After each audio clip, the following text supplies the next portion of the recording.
Final game of the NFL playoffs this coming weekend. I'm Matt Joseph, sportsmemo.com, Andy Lang, WagerTalk.com. We are breaking down Bucs and Saints round 3. New Orleans a 3-point favorite. Total is 52. This one's Sunday, 6:40 p.m. Eastern time kickoff, Andy.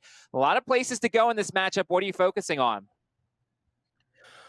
Well, I normally don't like to give out all of my best picks and secrets, but I'm feeling generous today. Let's go for it. Tom Brady has thrown for over 348 yards in 4 straight games. That's the very first thing I'm going to go after is Tom Brady's passing yards. They kind of can run the ball, but they kind of do it as just a little offhanded little side thing. It's almost like an appetizer. And the main course is Tom Brady throwing the ball all over the field. Mike Evans, who was obviously we thought he blew out his knee. He looked great last week.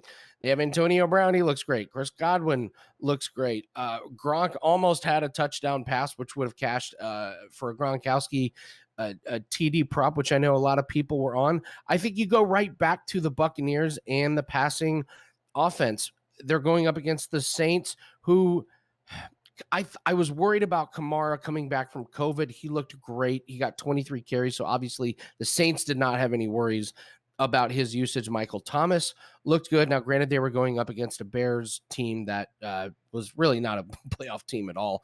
The Buccaneers have only had one 100-yard rusher against them all season.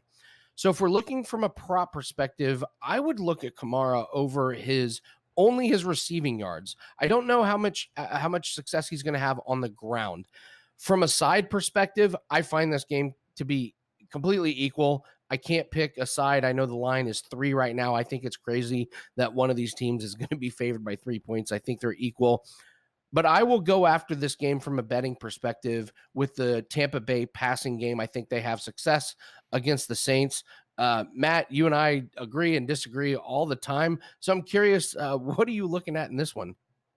So a couple of things that I was interested in. First off, we're getting the third matchup, and the Saints have won the first 2, and yet the line's only 3.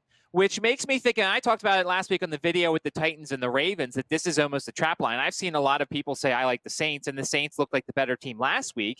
The thing that's keeping me off the Bucs, though, is watching that defense against Taylor Heinicke. Now, how much of that was they weren't taking him very seriously? They didn't know how to play him. The Bucs defense hasn't exactly been as strong as they've started out this season. The other thing to consider here is Antonio Brown did not play in the first matchup. Remember, that was all the way back in week 1, and Antonio Brown was still a free agent then, so it'll be interesting to see what he does. The matchup I'm looking at here, and actually I think there's some value, is actually on the under for Mike Evans. If you look, Marcus Lattimore basically guards him off the bus. And if you Google Lattimore and Mike Evans, there's been all sorts of scrapes and scuffles between the two because Lattimore knows how to get in Mike Evans' head.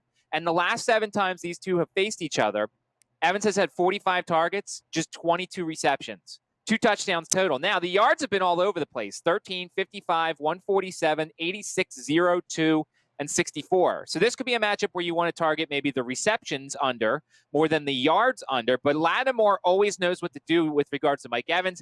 Maybe that makes you want to go to Chris Godwin. Maybe that wants you to go to Antonio Brown. Or maybe Gronk makes an appearance. Or Cameron Brate. Who knows? But I'm just saying Mike Evans, not as much of a gold mine for this game because Lattimore knows how to get in his head, and we'll see how that affects him.